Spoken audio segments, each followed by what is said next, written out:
আল্লাহু আকবার ওয়ালিল্লাহিল হামদ। আল্লাহর কাছে তাকবীর ও কিয়ামত পর্যন্ত নারী পুরুষ সবার জন্য আল্লাহ পাক স্মৃতি হিসাবে রাইখা দিলেন। 9 তারিখ জিলহজ মাস ফজর থেকে চালাও, নারীরা পুরুষেরাই তাকবীর পড়বা, আল্লাহু আকবার আল্লাহু আকবার, লা ইলাহা ইল্লাল্লাহু আল্লাহু আকবার ওয়ালিল্লাহিল হামদ। প্রত্যেক ফরজ নামাজের পরে একবার করিয়া, নারীও একবার পুরুষেও একবার। নারীরা আস্তে আওয়াজে, পুরুষেরা একটু জোরে আওয়াজ দিয়া পড়বে। 13 তারিখ পর্যন্ত আল্লাহ পাক এই পছন্দের আওয়াজকে জারি রাখলেন কিয়ামত পর্যন্ত। ইসমাইলের দুম্বা যখন জিব্রাইল আসতেছে, ইব্রাহিম নবী যখন ছুরি চালায়, ইসমাইলের সরাইয়া দুম্বা দিয়া দিলেন। হঠাৎ করে দেখে রক্ত লেগে গেল, চোখ খুলে তাকায় দেখে অচেনা একটা জানোয়ার জবাই হয়ে গেল। আল্লাহর পক্ষ থেকে আওয়াজ আসতেছে, আল্লাহ বলেন ওয়ানাদাইনাহু আইয়া ইব্রাহিম কদ সাদ্দাকতার রুইয়া ইন্না কাযালিকা নাজজিল মুহসিনিন। ও ইব্রাহিম, তোমার পক্ষ থেকে আমার যা চাওয়া তা হয়ে গেছে। আমি সন্তানের জবাই চাই নাই, আমি চাইছি তোমার কলিজার মোহাব্বত। আমি দেখতে চাইছি তোমার অন্তরে আমি মাওলার মোহাব্বত বেশি নাকি সন্তানের মোহাব্বত বেশি। জবাই চাই নাই, যাও তাড়াতাড়ি হাজেরার কাছে চলিয়া যাও। ইসমাইলের জন্য মা হাজেরা কান্না করে, ও ইব্রাহিম, সন্তানকে মায়ের কোলে ফিরাইয়া দাও। আর বলে আসো বাদশার দাওয়াতে যাই। বিদায় বেলা বাদশার থেকে একটু হাদিয়াও তো দরকার। আমি জান্নাতি একটা হাদিয়া দিয়া দিলাম, হাজেরাকে নিয়ে এই হাদিয়া তোমরা খাও। আল্লাহ বলেন আফাদাইনাহু বিযিবহিন আযীম।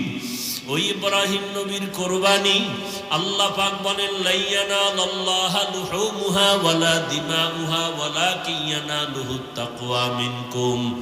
ও দুনিয়ার কুরবানি দেনেওয়ালারা, আমি তোমার রক্ত চাই না, পশুর গোশত চাই না, আমি চাই তোমার কলবের তাকওয়া।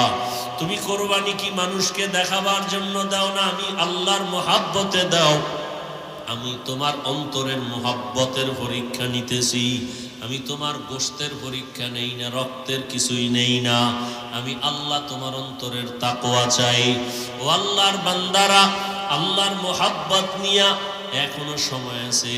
সন্তানের মায়ায় পড়িয়া, মা বাবার মায়া, পরিবারের মায়ায় আল্লাহর রহমত থেকে অনেক দূরে এখনো তওবা করেন।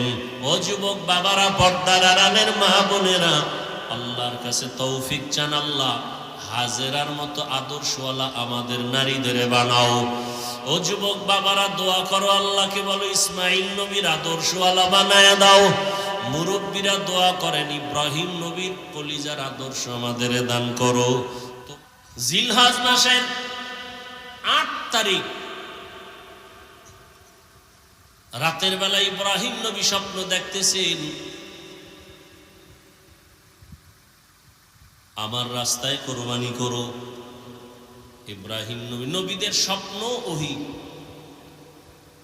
নবী স্বপ্ন দেখা সকালবেলা উঠে চিন্তায় পড়ে গেলেন, কি দেখলাম? স্বপ্ন তো কয়েক ধরনের, এক স্বপ্ন রহমানি, আর এক স্বপ্ন শয়তানি, আর এক স্বপ্ন নফসানি। শয়তানের পক্ষ থেকে স্বপ্ন, আর নিজের ধ্যান খেয়ালের দ্বারা স্বপ্ন, আর একটা রবের পক্ষ থেকে স্বপ্ন। নবী চিন্তায় পড়ে গেলেন, কি ওহী নাকি কোনো শয়তানের পক্ষ থেকে দেখলাম? বুঝতে পারলেন না। এজন্য এই দিনটাকে বলে ইয়াউমে তারবিয়াহ। ইয়াউমুত তারবিয়াহ, সন্দেহের দিন। পরের দিন আবার একই স্বপ্ন। ওদিন স্বপ্ন দেখে বুঝতে পারলেন যেটা না রবের পক্ষ থেকে আমার প্রতি আদেশ হুকুম আসছে। স্বপ্ন দেখা ফাইনাল হয়ে গেলেন, আল্লাহর রাস্তায় কোরবানি করতেই হবে।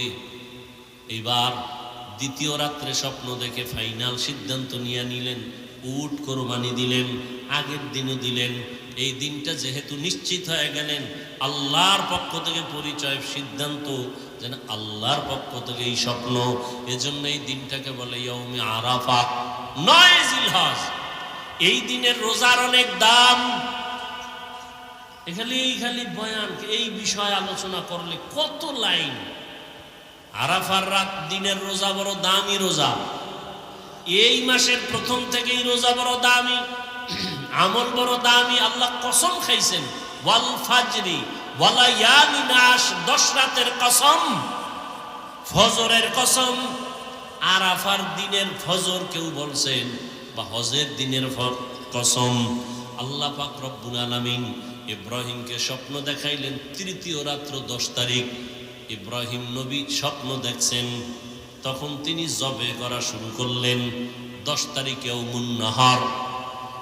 ইব্রাহিম নবী ফাইনাল যে আল্লাহ পাক আমার উট চায় না, আমার অন্তরের আসল জিনিস চায়। আমার এই জীবনে আসল তো ইসমাইল ছাড়া কেউ না। 13 বছর বয়স হয়ে গেল, এখন বুঝি আমার পরীক্ষা, আমার সন্তানের জবাই করার হুকুম আসছে। চিন্তা করেন, সন্তান জবাই করা কত বড় কঠিন। রেডি হয়ে গেলেন, কোনো প্রশ্ন নাই। সুরিয়া রশিনিয়া রওয়ানা। যাইতে যাইতে মক্কা নগরীতে হাজির। যেই এলাকা দেখছিলেন জঙ্গল, এখন দেখে মানুষের অভাব নাই, বাচ্চারা খেলাধুলা করে। এত বাড়িঘর, হাজেরার ঘর কই, ইসমাইলের ঘর কই, খবর নাই। একটা বাচ্চারে ডাইকা কয়, এখানে ইসমাইল নামের কেউ আসেনি? ভাইবা ভাইবা ভাইবা কিছুক্ষণ পরে বলে আসে। কই ওদের ঘর আসেনি? কয় এলাকার শেষ মাথায় ছোট একটা ঘরের মধ্যে থাকে মা আর সন্তান। ওরা জানেন ইব্রাহিমকে। নবী হাঁটতে হাঁটতে গেলেন, গিয়া দেখে ইসমাইল সামনে খেলতেছেন। নবী তো দেখাই কলিজা সিরিয়া গেছে, ডাক দিয়া হাত বাড়ায় দিছে দরজার সামনে, বাবা আয়।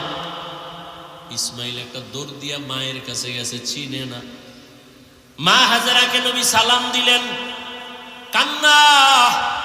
দীর্ঘ বছর কোনো সম্পর্ক নাই, কত কষ্ট করে করে আমি জীবন কাটাইছি। ইসমাইলের কয়, চিনো নারী বাবা, যাও তোমার নেই। বাবা ইব্রাহিম নবী যায় না। এক পর্যায়ে যখন কান্নার অবস্থা, ইব্রাহিম নবী চিন্তা করলেন, মায়ায় যদি পইরা যাই, না জানি আল্লাহর পরীক্ষায় ফেল করি। হাজেরাকে ডাক দিয়ে কয়, হাজেরা দেরি করা যাবে না, ইসমাইলের সুন্দরভাবে সাজায়া পড়ায়া দাও, সুন্দর পোশাক পড়ায়া দাও, বাদশার দাওয়াতে যাব। আল্লাহর দাওয়াত কয় নাই, ঘুরায় কইছে বাদশার দাওয়াত। মনে করছে দুনিয়ার কোনো বাদশার দাওয়াত। মা হাজেরা বাবার সাথে ছেলে যাবে দাওয়াতে, রাজকীয় কোনো দাওয়াত। মনের আবেগ দিয়া সন্তানটারে এমন ভাবে গোসল করাইয়া সাজায় পড়াইয়া দিলেন। এবার বাবার হাতে তুলে দেন, সন্তান ঘর থেকে বাবার সাথে রওয়ানা।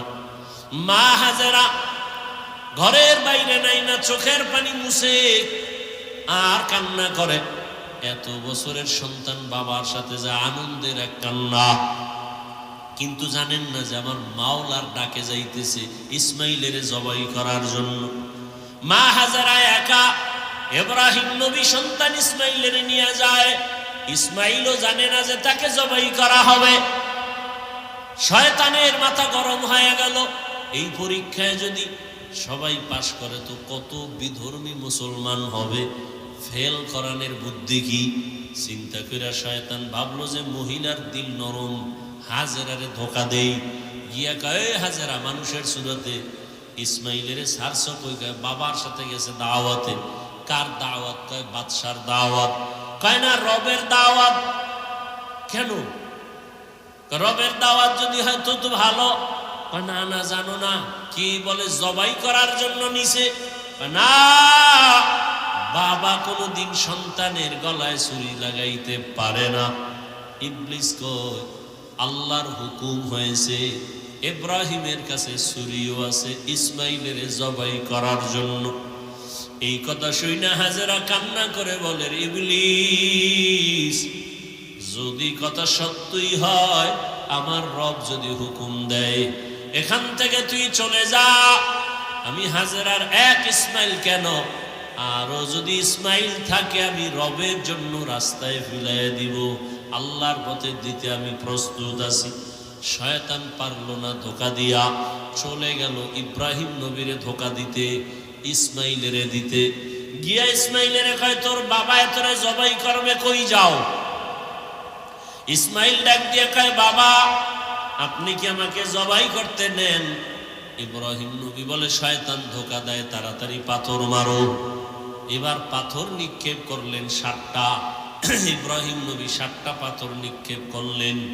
আবার আরেক জায়গায় ধোকা, ওখানে আবার পাথর, এভাবে 3 জায়গায়। আল্লাহর কাছে আমলটা পছন্দ হওয়ার কারণে কিয়ামত পর্যন্ত স্মৃতি আল্লাহ দিয়ে দিলেন। হাজী সাহেবরা এই 3 জায়গায় পাথর না মারলে একজন হাজির হজ কবুল হবে না। এবার চলে গেলেন মিনা বাজারে, সন্তানকে জবাই করে দেওয়ার জায়গা। জবাই করবে ঠিক এমন সময় ইব্রাহিম নবী একটু চিন্তা করলেন, ইসমাইলের একটু মতামতটা নিয়ে নেই, দেখি আমার সন্তানের কি মতামত। এইবার সন্তানের ডাইরেক্ট বলতেছে ইন্নী আরা ফিল মানামি আন্নী আযবাহুকা ফানজুর মাযা তারা। ও বাবা আমি স্বপ্নে দেখছি তোমাকে জবাই করতেছি, তোমার মতামত কি? কত কঠিন। বাচ্চা ইসমাইল 1 সেকেন্ডের জন্য চিন্তা না করে দ্রুত বলে ফেললেন ইয়া আবাতি ফাল মা তুমার। বাবা তাড়াতাড়ি আপনাকে যে আদেশ করা হয়েছে পালন করেন। সাতাজিদুনি ইনশাআল্লাহু মিনাস সাবিরিন, অচিরেই আমাকে পাবেন ইনশাআল্লাহ ধৈর্য ধারণকারীদের অন্তর্ভুক্ত। এরে আল্লাহর বান্দা, এখানে অনেক কথা। ইব্রাহিম নবীকে আল্লাহ পাক স্বপ্নে দেখাইলেন কেন? ডাইরেক্ট বললেন না কেন? আবার ইসমাইলকে জিজ্ঞাসা করলেন কেন? আল্লাহর হুকুমের বেলায় জিজ্ঞাসা করলেন কেন? এখানে তো জিজ্ঞাসা করার কোনো যুক্তিকতা নাই, আল্লাহ অর্ডার করছে পালন করো। আবার ইসমাইল স্বপ্নের কথাটাকে এত গ্যারান্টি দিল কেন? অনেক কথা এখানে। ইসমাইল নবী বললেন আব্বা যান আমাকে দ্রুত আপনি যা দেখছেন হুকুম পালন করেন। বাবাই বলছে আমি স্বপ্নে দেখছি জবাই করতে। ইসমাইল বলে আপনাকে যে হুকুম দেওয়া হয়েছে তা পালন করেন। দেখছে স্বপ্ন, কিসের হুকুম? 13 বছরের সন্তান। অনেক কথা এখানে, হিকমত, এগুলোর জবাব এখন দেওয়ার সময় নেই। ইসমাইল বইলেই চোখের পানি ছেড়ে দিয়েছে। ঐতিহাসিকগণ লিখেন ইসমাইল বলে বাবা যান যদি আমাকে এই কথাটা বাড়িতে বসে বলতেন, আমি আমার দুঃখিনী মায়ের থেকে একটু বিদায় সালাম দিয়া আসতাম। আমার মা কত কষ্ট করে আমাকে বড় বানাইছেন। মানুষ ছিল না, জঙ্গল পাহাড়, পানিও নাই, খানা নাই। আম্মা জানের থেকে আসছি, সালাম দিতে পারলাম না। আম্মা জান আমারে না পায় জানি পাগলের মতো হয়ে যায়। আব্বা জান আমার আম্মার কাছে আমার সালাম পৌঁছাইয়া দিয়ে আমাকে তাড়াতাড়ি জবাই করে দেন, আর বাড়ি যাইয়া আমার আম্মারে আমার সালাম জানাইয়ে। আর আমার আম্মা যদি আমারে না পাইয়া চোখের পানি ছেড়ে কাঁদে, আপনি আমার আম্মার সাথে রাগ করবেন না। আমার আম্মারে বুঝায় বলবে ইসমাইল সালাম দিছে, দুনিয়ায় সন্তান কতদিন থাকে, কিয়ামতের ময়দানে মোলাকাত হয়ে যাবে। আব্বা জান আমার আম্মার কাছে আপনি এই বার্তা পৌঁছে দিয়েন। আমার আম্মা অনেক কান্না করবে আমাকে না পাইয়া। ইতিহাসবিদরা বলে আবার ইসমাইলি কথাও বলছেন আমার রক্তের জামা মাখা আমার মায়ের কাছে দিয়ে আমার মা দেখে একটু কলিজা ঠান্ডা করবে। এবার ইসমাইল বলে আব্বা জান আমার চেহারাটা মাটির দিকে রাইখা আমারে শোয়াইয়া জবাই করে, কারণ আমার চেহারার দিকে যদি আপনার মায়ার নজর লাগে। ইব্রাহিম নবী বলতেছেন স্মরণ করো ওই সময়ের কথা। ইব্রাহিম যখন বললেন ইন্নী যাহিবুন ইলা রব্বি সায়াহদিন। আমি আমার রবের পথে রওনা দিয়েছি, রব আমার জন্য রাস্তা খুলে দিবেন অচিরেই। রব্বি হাবলি মিনাস সালিহিন। ইব্রাহিম নবী বললেন, হে আমার রব, আমাকে একটা নেককার সন্তান দান করেন। ফাবাশশারনাহু বিগুলামিন হালিম। আল্লাহ পাক রব্বুল আলামিন বললেন, অতঃপর আমি সুসংবাদ প্রদান করলাম একজন বিচক্ষণ ধৈর্য ধারণকারী বান্দার এক বাচ্চার। ফালাম্মা বালাগা মাআহু সা'য়া ক্বালা ইয়া বুনাইয়া। অতঃপর যখন দুইজন পৌঁছলেন নির্দিষ্ট জায়গায়, বাপ তার বেটাকে বললেন, ও আমার সন্তান, ইন্নী আরা ফিল মানাম, আমি ঘুমের মধ্যে দেখতেছি, আন্নী আযবাহুকা, তোমাকে জবেহ করতেছি, ফানজুর মাযা তারা, বলো তোমার কি মতামত। ক্বালা ইয়া আবাতি ইফআল মা তু'মার। সন্তান বললেন, হে আমার বাবা, আপনি যা দেখেছেন, হুকুম আসছে, সে হুকুম আপনি পালন করেন। সাতাজিদুনি ইনশাআল্লাহ, আমাকে আপনি অচিরেই পাবেন, আল্লাহ যদি কবুল করেন, মিনাস সাবিরিন, ধৈর্য ধারণকারীদের মধ্য থেকেই। তেলাওয়াতকৃত আয়াতের তরজমা শেষ। হাদিস পড়েছি, নবীজি বলেন, লা তাআতা লি মাখলুকিন ফি মা'সিয়াতিল খালিক। আল্লাহকে অসন্তুষ্ট করে পৃথিবীর ভিন্ন কারো আদেশ নিষেধ মেনে নেওয়া হারাম। আল্লাহকে অসন্তুষ্ট করে মা বাবার কথা মানা হারাম। আল্লাহকে অসন্তুষ্ট করে পীরের কথা মানা হারাম। আল্লাহকে অসন্তুষ্ট করে নেতার কথা মানা, নেত্রীর কথা মানা হারাম। এক কথায় দুনিয়ার সব বেজার হয়ে যাবে, কোনো দুঃখ নাই, আল্লাহকে বেজার করা যাবে না। কাকে বেজার করা যাবে না? কিন্তু আমরা বেশি আল্লাহকে বেজার করি। পর্দা করলে আমার আল্লাহ খুশি, আত্মীয় স্বজন বেজার। এখন আপনার পরীক্ষা, নিজে যাচাই করে দেখেন আপনার অবস্থা কি। পর্দা করলে আল্লাহ খুশি হবেন, আত্মীয় স্বজন বেজার হবে। এখন আপনি কি আল্লাহকে খুশি রাখিয়া পর্দা করলেন, নাকি আত্মীয় স্বজনকে খুশি রাখতে গিয়া পর্দা লঙ্ঘন করতেছেন? আপনার ঈমানের কি হালাত? কোনো মুফতি সাহেবের ফতোয়ার প্রয়োজন নাই, নিজে নিজে হিসাব করেন। দাড়ি রাখলে আমার আল্লাহ খুশি হবেন, আত্মীয় স্বজন বেজার হবে। এখন আপনি আত্মীয় স্বজনকে বেজার করছেন নাকি আল্লাহকে বেজার করছেন? আপনার ঈমানের হিসাব আপনিই করে নেন। ওমরে ফারুক বলেন, হাসিবু আনফুসাকুম ক্বাবলা আন তুহাসাবু। হিসাব, আসল হিসাবের আগে নিজে হিসাব মিলাও। আসল হিসাব যেদিন শুরু হবে, নিজে হিসাব করার সময় পাইবা না। এখনই সময় হিসাবটা মিলায় নাও। কই ছিলাম, কই আছি, কোথায় যাব, কই আমার শিশুকালের হালাত, কই আমার কিশোরের হালাত, কই আমার যৌবনের হালাত, কই আমার যৌবন কালের বন্ধুরা কই গেল? ডানে তাকায় দেখি অনেক খেলার বন্ধু নাই, বামে দেখি লেখাপড়ার অনেক বন্ধু নাই, আমার আপনজন অনেকেই চলে গেল। আমার কি হালাত? আমি কোন দিন ঘুম থেকে আর উঠতেই পারবো না, চির ঘুম আমার শুরু হয়ে যাবে। ঘুমের মধ্যে মরণ হয়নি? ঘুমের মধ্যে চির ঘুম হয়ে যাবে। মা ডাকবে, কেউ সাড়া দিবে না, বলবে বাবাই মারা গেছে। এই তো দুনিয়া।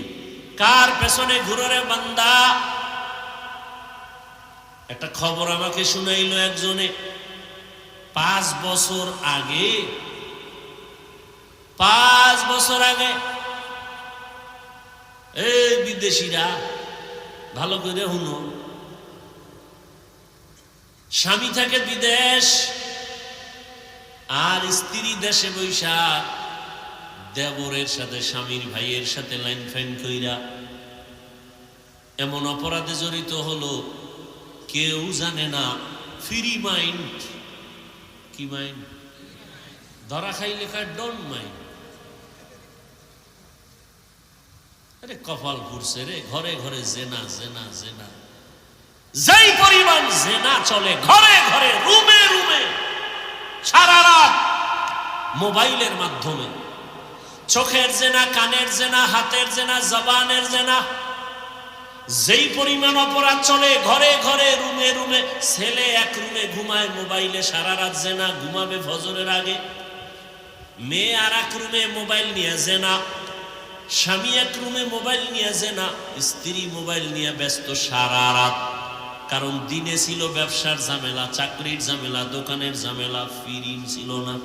রাতটা পাইছে ফ্রি, মোবাইলের হক আদায় করে সারা রাত শুয়া শুয়া। ঠিক নেই? যেই পরিমাণ অপরাধ করে, উচিত ছিল ঘুমের মধ্যে মাওলার গজব দিয়া চেহারাটা শুকরের মতো, বানরের মতো বানায়া দেওয়া। কেন দেন না আমার আল্লাহ? এত গুনার পরেও রহমতের নবীর উম্মত হওয়ার কারণে দেন না। রহমতের নবীর উম্মত হওয়ার কারণে আল্লাহ পাকে গজব দেন না। দিলে তো এক সেকেন্ডের ব্যাপার, মাঝে মাঝে দেয় তো। সিডার কত নামে বেনামে সব ধ্বংস হয়ে যায়।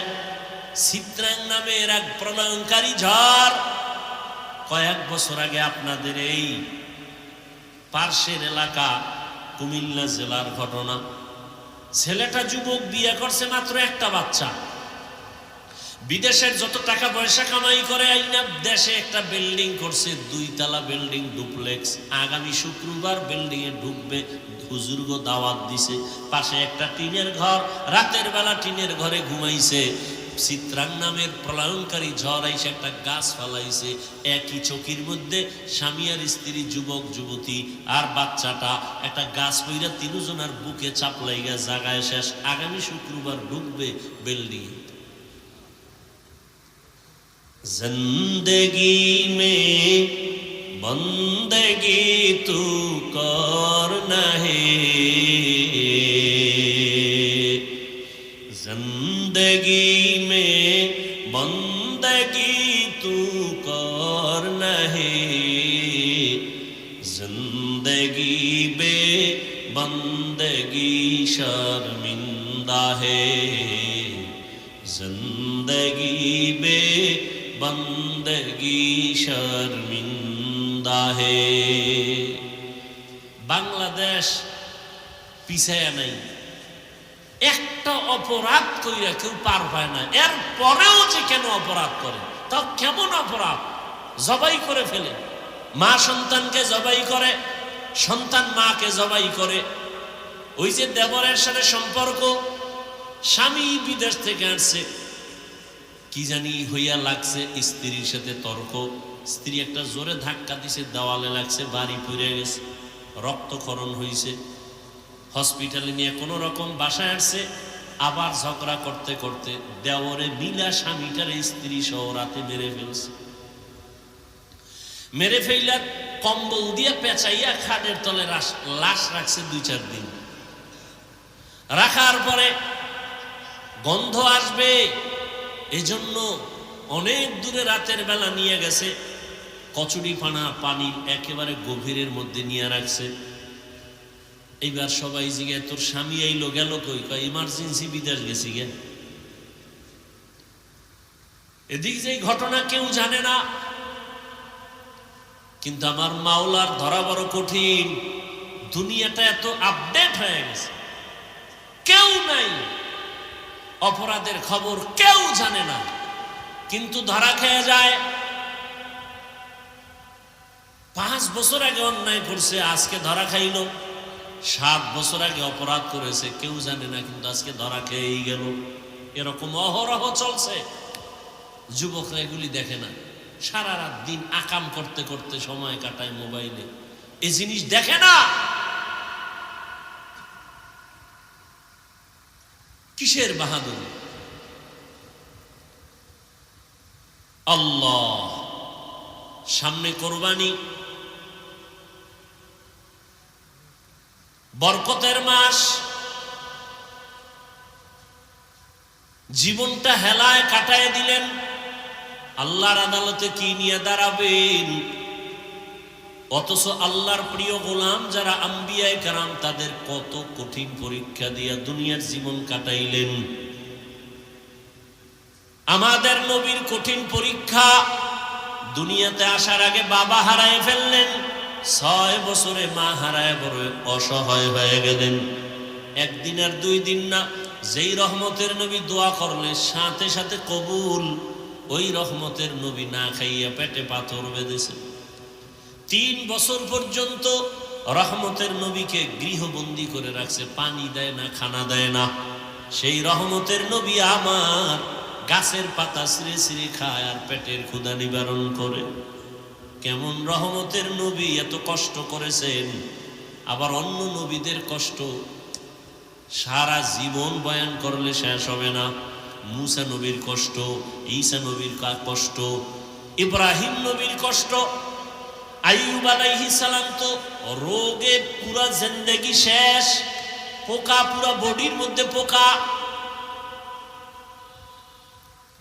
ইউনুস নবী মাছের পেটে। ওজায়ের আলাইহিস সালামকে 100 বছর পর্যন্ত এরকম মাঠের মধ্যে পড়ে রইছে, মইরা গেছে। 100 বছর পরে আল্লাহ আবার জিন্দা করে দিছেন। আল্লাহ কয় ওজায়ের কতক্ষণ ছিলা? কয় 1 দিন বা এর কিছু কম। কোরআনের আয়াত। ওজায়ের বলে 1 দিন বা এর কম, কয় না 100 বছর চলে গেছে।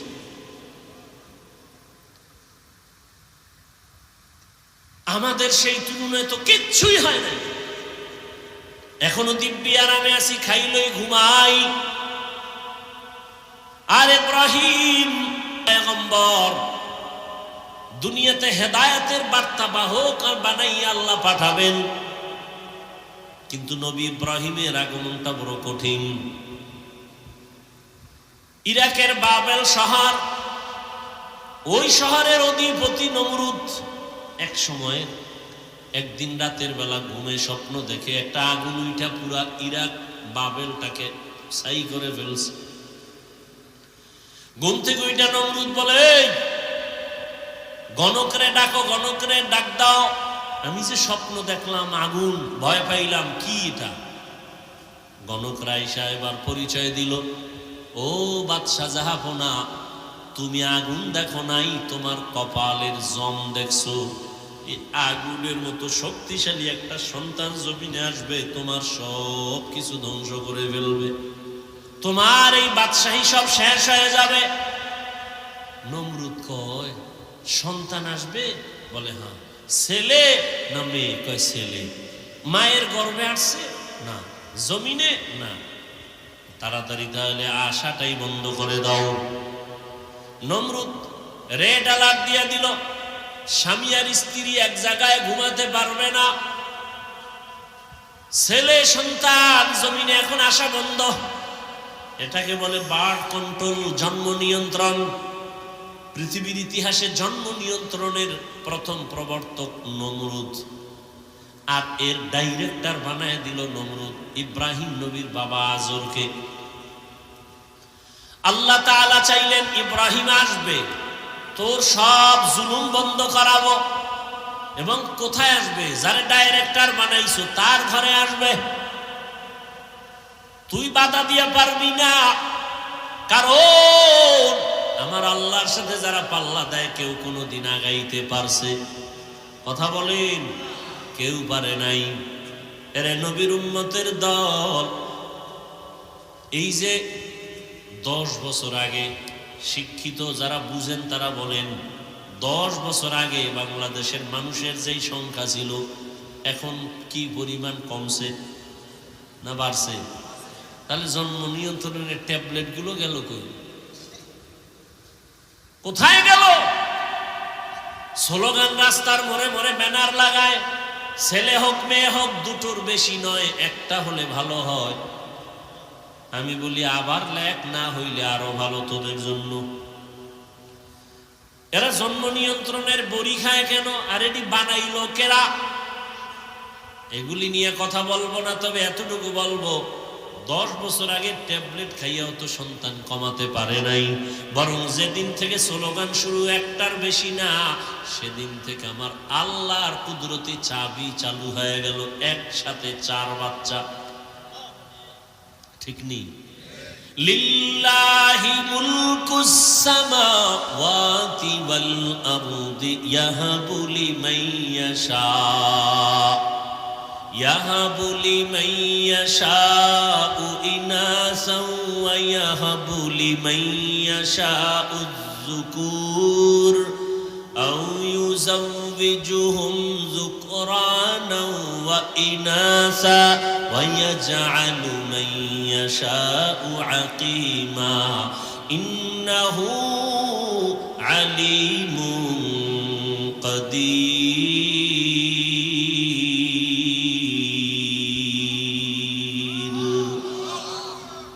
আল্লাহ তাআলা বলেন আসমান জমিনের ক্ষমতা আমার, আমি চাইলে কাউকে ছেলে দেই, কাউকে মেয়ে দেই, কাউকে দুটোটা দেই, কাউকে কোনোটাই দেই না। ক্ষমতা কার? আল্লাহ যাকে সন্তান দিবেন কেউ ফিরাতে পারবে না, যাকে দিবেন না কেউ আনতেও পারবে না। ইব্রাহিম দুনিয়াতে আসবে আল্লাহর সিদ্ধান্ত। আজরের ডাইরেক্টরের ঘরে ইব্রাহিম চলে আসলেন। ইব্রাহিম আস্তে আস্তে বড় হলেন। আমি সংক্ষেপে শেষ করতেছি, সেরে সেরে যাচ্ছি। ইব্রাহিম বড় হইয়া আল্লাহকে চিনেন না, সবাই দেখে মূর্তি পূজা করে, মূর্তিরে সেজদা দেয়, বাবাও দেয়, এদেশের ক্ষমতার রাষ্ট্রে যারা তারাও দেয়। এখন ইব্রাহিম আল্লাহর পরিচয় একা একা নিলেন। আল্লাহ তাআলার কুদরত দেখে আসমানের দিকে তাকায়া আল্লাহর পরিচয় নেই, জমিনের দিকে তাকাইয়া পরিচয় নেই, সূর্যের দিকে তাকায় আল্লাহর পরিচয় নেই। রবের পরিচয় নিয়ে আল্লাহ তাআলা তাকে ঈমানের দৌলত এমন ভাবে দান করলেন, এক পর্যায়ে বাবাও টের পাইয়া নমরুদও টের পেয়ে গেল। এক পর্যায়ে ইব্রাহিমের উপর অত্যাচার শুরু হয়ে গেল। অত্যাচারের এক পর্যায়ে তাকে মেরে ফেলার জন্য রেডি। কেমনে মারবে? কয় এমনি ঠাস করে মারবো না, জাগাত মারবো না, ধুকে ধুকে মারবো। বলে কেমনে ধুকে ধুকে মারবো? কয় অগ্নিকুণ্ড সাজাইয়া আগুনের মধ্যে ফালাও, পুরাইয়া তারপরে মারবো। তাকাইয়া তাকাইয়া দেখবে কেমনে তার জীবনটা নষ্ট হয়। অগ্নিকুণ্ড সাজাইলো বিশাল এরিয়া নিয়া। ইব্রাহিম আলাইহিস সালামকে আগুনের মধ্যে ফেলবে। এখন আগুন জ্বালাইছে, এত পরিমাণ তাপ কেউ কাছে যাইতে পারে না। এখন ওখানে ফেলবে কেমনে? চরখা বানাও, চরক গাছ লাগাও, ওই গাছের রশিতে বাইদা ঘুরায় ঘুরায় ঘুরায় ঘুরায় ফালাইয়া দিব। বানলো, চরখা বানাইয়া ইব্রাহিম নবীর সাথে রশি দিয়া বাইদা টানা শুরু করলো। কিন্তু ইব্রাহিম নবী জায়গায় বসা, নাড়াচড়ার কোনো সুযোগ নাই, চরক গাছও নড়ে না। নমরুদের মাথা গরম হয়ে গেল। ইবলিস আইসা কয় এই মুহূর্তে পারবা না। লক্ষ লক্ষ আসমানের ফেরেশতারা ইব্রাহিমের রশি ধইরা রাখছে, ফেরেশতাদের দূরে সরাও। কেমনে? ও তো দেখা যায় না, অন্ধকার, আমরা তো কিছুই দেখি না। বলে এখানে কাজ করো, 2টা বর্ণনা। ঐতিহাসিকগণ বলেন, এক, উলঙ্গ নারীদের, নারী পুরুষের নাচ গান এখানে দাও। নারী পুরুষ যখন উলঙ্গ নাচ গান করবে রহমতের ফেরেশতা চলে যাবে, অটোমেটিক ইব্রাহিমকে ফেলতে পারবা। এই একটা। আর একটা বর্ণনা, এই মুহূর্তে ইব্রাহিমকে উলঙ্গ করো, যদি উলঙ্গ করতে পারো রহমতের ফেরেশতা ভেঙে যাবে, আগুনে ফেলবা। ইব্রাহিমকে উলঙ্গ করবে কে? কেউ সাহস করে না। বাবা আজর কয় আমি করবো, আসো। ইব্রাহিমের এক পর্যায়ে যখন উলঙ্গ করার জন্য বাবার সামনে দাঁড়াইয়া ইব্রাহিমকে বলে তোমাকে উলঙ্গ করব। ইব্রাহিম বলে বাবা, সন্তান বিপদ পড়লে মা বাবা পাগলের মতো হয় আত্মরক্ষার জন্য, সন্তানের বাঁচানোর জন্য।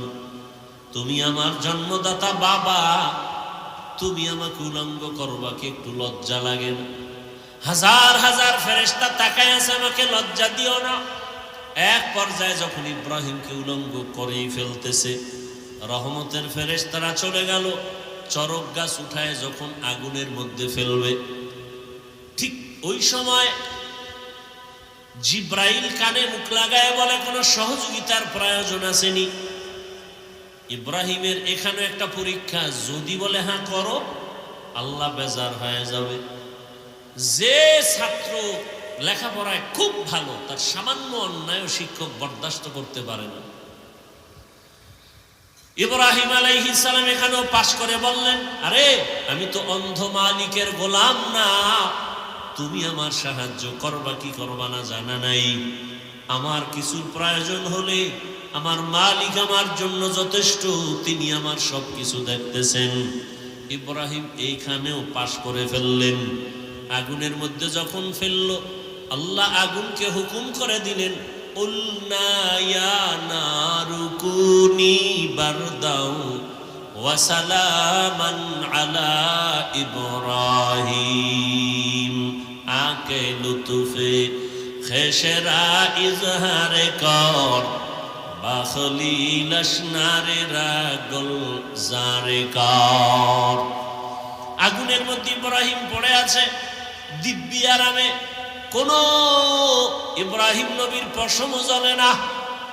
নমরুদ অনেক দূরের থেকে তাকায় বলে, আগুন তুই কি দুর্বল হয়ে গেলি? কয় না, ইব্রাহিম যার কথা মাইনা চলে, আমিও তো তার কথা মেনে চলি। ইব্রাহিমের আল্লাহ হুকুম দিছে জ্বালানোর, নিষেধ করেছেন পশম যেন জ্বলে না। আবার আল্লাহ যদি অর্ডার করে, তোর এই পুরা জমিন আমি জ্বালায় দিতে পারি। দীর্ঘদিন ইব্রাহিম নবী আগুনের মধ্যে থাইকা বের হলেন, সশরীরে আরামে সুস্থতার সাথে বের হইয়া। এবার কয় না, এত বড় জুলুম সহ্য করা যায় না, দেশে থাকবো না। বিদায় বিবি বিশ্ব সুন্দরী সারা, তাকে নিয়ে রওনা সিরিয়ার দেশে, ইরাক থেকে সিরিয়ায় যাবে। সাথে একজন তার ভাতিজা লূত আলাইহিস সালাম তার সঙ্গে আছেন। আল্লাহর পদে পদে বান্দার উপরে পরীক্ষা। যাবেন সিরিয়ায়, মিশরের এলাকা যখন পার হচ্ছেন, সেখানে আবার এক ঝামেলা। মিশরের জালেম খবর পাইছে বিশ্ব সুন্দরী সারা যায়, এটাকে আটকাও। আটকাইয়া লয়ে গেছে তার খাস কামরায়। ইব্রাহিম নবী একা বসে আছেন রাস্তায়। ইব্রাহিম নবী বলেন, হে মালিক, তুমি আমারে যতই পরীক্ষা করো, দয়া করে পাশ করায়া দাও। আমার বিবির সতীত্ব নষ্ট করবে কেউ, বরদাস্ত করা যায় না। কি না জানি করে জানি না। আল্লাহ কয়, ইব্রাহিম ধৈর্য ধারণ কর, আমি তোর অন্তর চক্ষু খুলে দিলাম। জালেম তোর স্ত্রীর সাথে কি করবে তুই এখানে বসে সব দেখবি। ইব্রাহিম নবী অন্তর চক্ষু দিয়া তাকায় দেখে, জালেম বিশ্ব সুন্দরী বিবি সারার দিকে হাত যখন বাড়াইতে শুরু করলো, সাথে সাথে হাতটা বাঁকা হয়ে গেছে, শক্ত হয়ে গেছে। জালেম কয়, রে ও নারী, তোমার মধ্যে এমন কি মেডিসিন আছে যে আমি হাত বাড়াইলে বাঁকা হয়ে যায়? আমি আর করবো না, আমারে মাফ করো। যা, মাফ করে দিলাম। হাত আবার স্বাভাবিক হয়ে গেছে। জালেম আবার সুযোগ পায় হাত বাড়াইছে। ইব্রাহিম নবী দেখতেছেন আর দোয়া করতেছেন। এভাবে 3 বার হাত বাড়াইয়া খাঁটি তওবা করে বলে, তোমার মধ্যে এমন কি মেডিসিন আছে যে আমি তোমার কাছেও যেতে পারি না?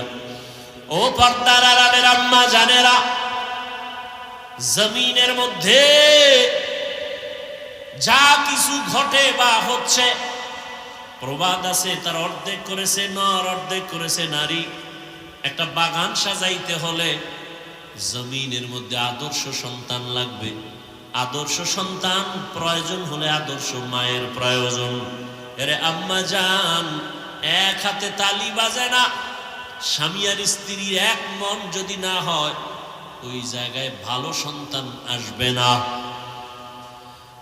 ওই মা সারা কতটা কঠিন এক মুহূর্তে, তার স্বামী নবীও নাই, আল্লাহর মোহাব্বতের পরীক্ষায় পাশ করার জন্য এতটা মজবুত।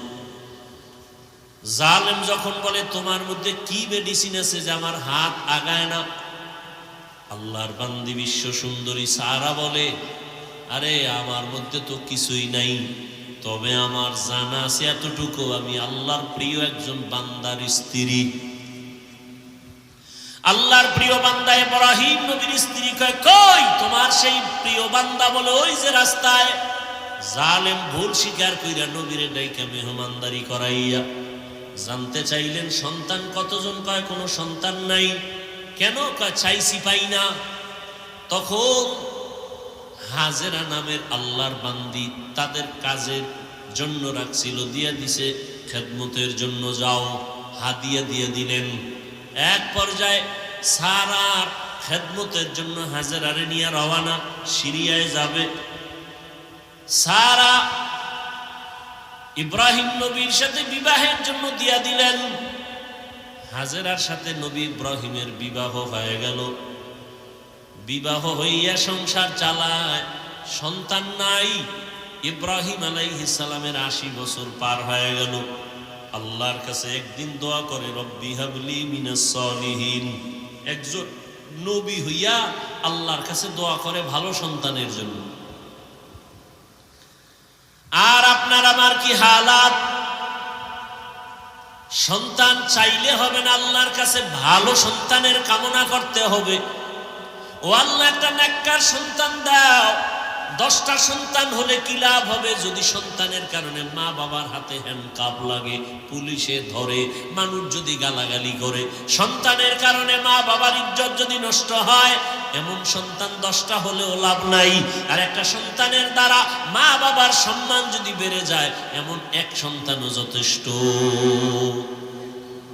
দোয়া করলেন, আল্লাহ পাক বললেন, সুসংবাদ দিলেন, অপেক্ষায় থাকো, একটা ভালো সন্তান দিচ্ছি। ফাবাশশারনাহু বিগুলামিন হালিম।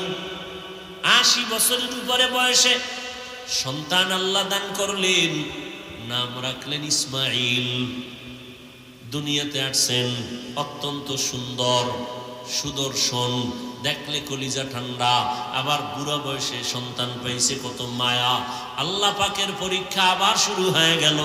সন্তানের মায়ার কারণে আমি মাওলার মহব্বতের মাঝে নাজারি দেওয়াল হয়ে যায়, পর্দা পড়ে যায়। কত হাজি সাহেব, কত গাজী সাহেব, কত পীর সাহেবের মুরিদ, কত তাবলিগওয়ালা তাবলিগ করে, পীরের কাছে যায়, কিন্তু খবর নিয়ে দেখি অনেকের মাইয়া এখনো বেপরদায় কলেজে দৌড়ায়, ছেলেটা এনজিওতে চাকরি করে, হারাম টাকা, সুদের টাকা কামাই করে। এরকম বহু টুপিওয়ালায় জমিনে আছে না নাই? সন্তানের মহাব্বতে আল্লাহর মহাব্বত ভাটা পড়ে গেছে। আর আল্লাহ সাহায্য করবে, এত সোজা। সন্তানের মহাব্বত আল্লাহ এর জন্য সতর্ক করছেন, সাবধান। ইয়া আইয়ুহাল্লাযীনা আমানু লা তুলহিকুম আমওয়ালুকুম ওয়া আওলাদুকুম আন যিকরিল্লাহ। সম্পদ আর সন্তান থেকে সতর্ক, তোমাকে আমি মাওলার জিকির থেকে যেন দূরে সরায় না দেয়। ইন্নামা আমওয়ালুকুম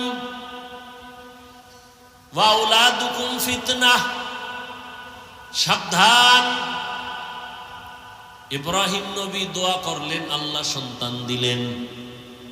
মায়া বাড়তেছে বাড়তেছে, আল্লাহর হুকুম চলে আসলো, আর রাখা যাবে না। এই স্ত্রী আর সন্তানটাকে একটা জায়গায় নির্বাসনে দাও। কোথায়? বলে আমার ঘর, জমিনের প্রথম ঘর বাইতুল্লাহ, ওখানে নিয়ে যাও। কেমন কঠিন পরীক্ষা! ইব্রাহিম নবী এতটুকু বললেন, বিবি চলো। কোথায় কোথায় কোথায় নাই, কোনো আওয়াজ নাই, বলা যাবে না। আল্লাহর হুকুমে চললেন। হাজেরা আর শিশু ইসমাইলকে নিয়ে হাঁটতে হাঁটতে হাঁটতে হাঁটতে বাইতুল্লাহ। যেই বাইতুল্লাহর চারদিকে জঙ্গল আর পাহাড়, মানুষ নাই, কোনো আলো নাই, বাতাস নাই, খাদ্য নাই, কিচ্ছু নাই। বিরান ভূমি, এক চতুর্মুখী জঙ্গল, ভয় আর ভয়। সেখানে হাজেরাকে রাইখা, শিশু ইসমাইলকে রাইখা পয়গম্বর ইব্রাহিম এবার বাড়ির দিকে রওনা। কথাও বলা যাবে না। কত কঠিন পরীক্ষা আপনি চিন্তা করছেন। এবার হাজেরা জিগায়, যখন যাইতে আছে ডাক দিলেন, হে আল্লাহর নবী, আমাদের এখানে রাইখা আপনি কই যান? নবী কোনো আওয়াজ নাই, নিষেধ, মুখ খোলা যাবে না। পেছন দিক দিয়ে ধরলেন, আস্তিনটাকে ধইরা যখন দাঁড় করাইলেন, আমাদের রেখে যান কেন? নবী চুপ। এক পর্যায়ে কথা যতই বলে নবী আওয়াজ দেন না। মা হাজেরা শেষ সময় বলেন, আমাদের যেখানে রাইখা যাইতেছেন এটা কি আপনার ইচ্ছা নাকি রবের হুকুম? এহেনেও জবান খোলা যাবে না। মাথা নাড়ায় ইশারা দিলেন, হ্যাঁ রবের হুকুম। তাও মুখে বলে নাই।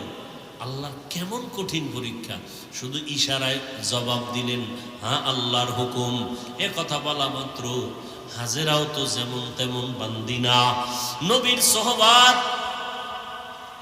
বিদায় বেলা বলেন, পয়গম্বর আপনি চলে যাবেন, দুঃখ নাই, তবে শিশু ইসমাইলের রাইখা গেলেন, একটু পানি আছে আর কিছুই নাই, আমাদের জন্য একটু দোয়া করবে।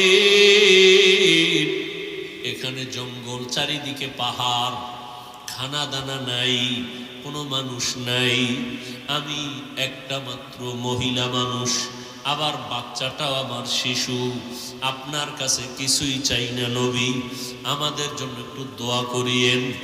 আর যদি মাঝে মাঝে একটু মনে চায় আমি হাজেরার খবর নেওয়ার প্রয়োজন নাই, আমার সন্তান ইসমাইলের খবর নিয়ে যাইয়েন, মাঝে মাঝে আসবেন। নবী কথা বলা নিষেধ। এবার চলতেছেন, হাজেরা এখানে বসে আছেন, চিন্তায় পড়ে গেলেন, এই জঙ্গলে কোনো মানুষ নাই, পাহাড়, আমি একা ইসমাইলের নিয়ে কেমনে থাকবো? আল্লাহর কাছে দোয়াও করেন। ইব্রাহিম নবী উইঠা পাহাড়ে উঠা নিচে নামলেন, নাইমা আল্লাহর দরবারে হাত উঠায় দোয়া করা শুরু করলেন। রব্বানা ইন্নী আসকানতু মিন যুররিয়্যাতি বিওয়াদিন গায়রি যি যারইন ইনদা বাইতিকাল মুহাররম রব্বানা লিয়ুকিমুস সালাতা ফাজআল আফইদাতাম মিনান নাসি তাহদি ইলাইহিম ওয়ারযুকহুম। নবী দোয়া করলেন। দোয়া করিয়া তিনটা কথা বলে গেলেন, হে আল্লাহ, তোমার দরবারে তিনটা দোয়া করে গেলাম। আমার সন্তান, আমার স্ত্রী এখানে আছে, তুমি বাসস্থানের মানুষের ব্যবস্থা করে দিও, এবং তুমি তাদের রিজিকের পানির ব্যবস্থা করো, এবং তাদের খানার আয়োজন তুমি ফল ফ্রুটের ব্যবস্থা করিও। নবী দোয়া করে চলে গেলেন সিরিয়ায়, সারাকে নিয়ে জীবন কাটায়। হাজেরার ইসমাইল এখানে কেউ নাই, চতুর্মুখী জঙ্গল, পাহাড়। ইসমাইলের পানি পান করাইতে করাইতে শেষ হয়ে গেল, কিচ্ছু নাই, চারদিকে কোনো পানিও নাই। ও পর্দার আড়ালের আম্মা জানেরা, আল্লাহর মুহাব্বত কত কঠিন, কত কোরবানি আর ত্যাগ একজন নারী ইতিহাস কায়েম করে গেছেন। আপনারা নবী না, তবে নবীদের মায়ের মতোই তো আপনাদের মান। আপনারা তো সাহাবায়ে কেরামদের মায়ের মতো দামি নারী। আপনারা তো ইসমাইল নবীর মা হাজরা আলাইহা সালামের মতো দামি। আপনারা তো ঈসা নবীর মা মারিয়াম আলাইহা সালামের মতো দামি। আপনারা তো বেঈমান ফেরাউনের স্ত্রী আসিয়ার মতো বড় দামি। আম্মাজান হাজেরা আলাইহা সালাম কি পরিমাণ ত্যাগ স্বীকার করলেন, স্বামীর সাথে রাগও করলেন না। যখন জানতে পারলেন আমার আল্লাহর হুকুম, তখন আর কোনো আওয়াজ দিলেন না, বরং চোখের পানি বলে ফেলে বললেন, ও স্বামী, আল্লাহর দরবারে দোয়া করবেন। ইব্রাহিম নবী তো দোয়া করে চলে গেলেন। এখন ইসমাইলের বাচ্চা মানুষ কান্না ক্ষুধা, মা হাজেরার দুগ্ধ নাই, এক পর্যায়ে পানিও শেষ হয়ে গেল, নিজেও খানা পান না, বাচ্চারও খানা দিতে পারে না, এমন কঠিন হালাত। বাচ্চা ক্ষুধার তৃষ্ণায় কান্নার আওয়াজ। এক পর্যায়ে মা হাজেরা মাঝে মাঝে নিজের জিহ্বাটা ইসমাইলের মুখের মধ্যে দিয়ে দেয়, দেখে জিহ্বার লালাও নাই। মায়ের চোখে পানি, কোথায় যাবে? জঙ্গলের ভেতরে। আল্লাহর কাছে বলে, আল্লাহ রাস্তা খুলে দেন। ইসমাইল ও বাচ্চা শুয়ে শুয়ে কান্না করে। মা হাজেরা হঠাৎ সফা পাহাড়ে তাকাইলেন, একটু দূরে দেখে 10টার সময় সূর্যের আলো, পানি পানি মনে হয়। মা হাজেরা একটা দৌড় দিলেন, দৌড়াইয়া পাহাড়ে উঠে দেখে বালু, সূর্যের আলোতে চিকচিক করে, আসলে পানি না। ওখানে গিয়ে আবার তাকাইলেন মারোয়া পাহাড়ে, মারওয়ায় তাকায় দেখে আবার পানির মতো দেখা যায়, আবার দৌড় দিলেন, গিয়ে দেখে বালু, সূর্যের আলো পেয়ে চিকচিক করে, পানি না। আম্মা জান হাজেরা আল্লাহর মোহাব্বতে, বাচ্চার ক্ষুধার তৃষ্ণায় এভাবে কয়েকটা দৌড় দিছেন ওই পাহাড় থেকে এই পাহাড়ে। আল্লাহর কাছে মা হাজেরার দৌড় এত ভালো লাগছে, জিব্রাইলের কয়, জিব্রাইল সাক্ষী থাক, কিয়ামত পর্যন্ত আমার হাজেরার স্মৃতিটা আমি কায়েম রাখতে চাই। দুনিয়ার জমিনে যারা আমার ঘর জিয়ারত করতে আসবে, বাইতুল্লাহ জিয়ারত করতে আসার পর আমার হাজেরা যেই পাহাড়ে দৌড় মারছে, ওই জায়গায় গিয়া যদি আমার হাজি দৌড় না দেয়, আমি কোনো হাজির হজ কবুল করব না। নবীজি বাইতুল্লাহ তাওয়াফ কইরা এর পেছনে সাফা মারওয়ার সাই করা লাগে, 7টা দৌড় দেওয়া লাগে। এখান থেকে শুরু করে আবার ওই পাহাড়ে 1, ঘুরে আসবে 2, ঘুরে যাবে 3, আবার আসবে 4, আবার যাবে 5, আবার আসবে 6, আবার যাবে 7। অনেক কষ্ট, অনেক কষ্ট। নবীজিও জীবনের শেষ হজ সাফা মারওয়ায় সাই করতে গিয়া আক্ষেপ কইরা কয়, আম্মাজান যদি দৌড় না দিতেন আমার তো এই দৌড়ানটা লাগতো না, অনেক কষ্ট লাগতেছে। আল্লাহ কয়, ও নবী, হাজেরার দৌড় আমার কাছে বড় ভালো লাগছে, এই জন্য আমি কিয়ামত পর্যন্ত স্মৃতির আকার করে দিলাম। দৌড়াচ্ছে দৌড়াচ্ছে, শেষ সময় হঠাৎ শুনে বাচ্চার চিৎকারের আওয়াজ। মা হাজেরা তাকায় দেখি ইসমাইল এত জোরে চিৎকার দিল কেন? স্বাভাবিক কান্নার থেকে আরো জোরে চিৎকার। মা হাজেরা দৌড়ে গিয়ে দেখে ইসমাইলের পানি, পায়ের নিচ দিয়া পানির ফোয়ারা, এত পরিমাণ পানি উঠতেছে। মা হাজেরা এবরানি ভাষা, ওই সময়ের ভাষায় ওই পানিটারে চতুর্দিক থেকে একটা আওয়াজ দিছেন। আওয়াজটাও আল্লাহর কাছে ভালো লাগছে, ঝম ঝম, তার অর্থ হলো থাম থাম। আল্লাহর কাছে শব্দটা পছন্দ হয়ে গেছে। শব্দটা ওই সময়ের ইব্রানি ভাষা, আল্লাহর কাছে পছন্দ। কিয়ামত পর্যন্ত এই পানির নাম হয়ে গেল কি? জমজম। এরে আল্লাহর বান্দা, শুধু জমজম পানি নিয়ে যদি আলোচনা করি, অনেক সময় এই বরকতের পানি, হাজার হাজার কোটি মিলিয়ন ট্রিলিয়ন বিলিয়ন পানি দুনিয়ার হাজি সাহেবরা নেয়। যেখানে পানি ওই সময় ছিল এখনো কমেও না বাড়েও না। সাহাবায়ে কেরাম রহমতের নবীকে জিজ্ঞাসা করলেন, ইয়া রাসূলুল্লাহ, জমজম পানির তলা কই? নবী বলেন, জমজম পানির তলা হাউজে কাউসারের সাথে। আরো জোরে বলো। এত বরকতের পানি, কোন জিনিস দাঁড়াইয়া পান করা নিষেধ, তবে জমজমের পানি দাঁড়ায় পান করো।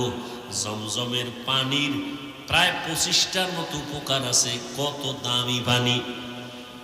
ওলামায়ে কেরাম লেখছেন, জমজম পানিটা কাউসারের থেকেও দামি, কারণ পৃথিবীর শ্রেষ্ঠ ব্যক্তি রহমতের নবী মেরাজে যখন যাইতেছেন, আল্লাহর নবী বলেন, আমাকে জমজম কূপের পানি দিয়া ওযু বানাইলো, আমাকে শোয়াইলো চিৎভাবে, আমার বুকের মাঝখান থেকে চিরলো, ভেতর থেকে কলবটাকে বের করে স্বর্ণের পেয়ালায় রাখলো, জমজমের পানি দিয়া ধুইলো, আবার ভেতরে রাখলো, আবার চাপ দিল, এমনি আবার হয়ে গেল, সেলাই লাগলো না, রক্ত গেল না, ব্যথাও পেলাম না।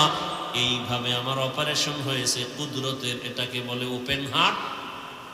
ওপেন হার্ট সার্জারি করে লাভ দিও না, মাস্তানিয়ার বাহাদুরি অহংকারী করো না। রহমতের নবীকে আল্লাহ ওপেন হার্ট সার্জারি 4 বার করে দেখায় দিয়েছেন। এটা তোমার বাপ দাদার বানানো না, আল্লাহ আগেই ওপেন হার্ট সার্জারি রসুলকে করেছেন। কয়বার? কষ্ট হইতেছে আপনার? হ্যাঁ ভাইরা আমার, রহমতের নবী বলেন, এই জমজম পানি আমরা পিপাসা নিবারণ করি পানি দিয়া, পেটের ক্ষুধা নিবারণ করি কি দিয়া? খানা দিয়া। জমজম পানি এতটা দামি, যেই পানিটা পান করলে ক্ষুধাও থাকবে না, পিপাসাও থাকবে না। জমজম পানি বান্দা তুমি ঔষধ হিসেবে ব্যবহার করো। ঔষধ কেমন ঔষধ? তোমার বিশ্বাস যেমন তেমন। কেউ যদি বলে আমি কোন ঔষধ খাবো না, আমার জমজম আমার ঔষধ, যেমন নিয়ত করবে ফলাফল তেমন। বরকতের পানি মা হাজেরাও পান করলেন, বাচ্চাটারও দিলেন, ক্ষুধাও নাই, পিপাসাও নাই। একটা দোয়া কবুল হয়ে গেছে। আর এক দোয়া ছিল মানুষ যেন এখানে এসে বসতি বানায়। ব্যবসা করতে যায় একদল মানুষ, ওই পথ পাশ দিয়া তাদের পানির প্রয়োজন, খুঁজতে খুঁজতে এসে হাজেরারে পাইছে। জমজম পাইয়ে কই পানি আমরা নিমু, কারণ এটার মালিক আছে। কে বলে আমি। কয় যে পানি যে নিবা দিমু, তবে শর্ত কি? তোমরা এখানে ব্যবসা বাণিজ্য করে বাসস্থান করো, পানি নাও, যত পারো নাও, এখানে থাকবা, বাড়িঘর করবা, বসবাস করবা। এবার সব রাজি হয়ে গেল।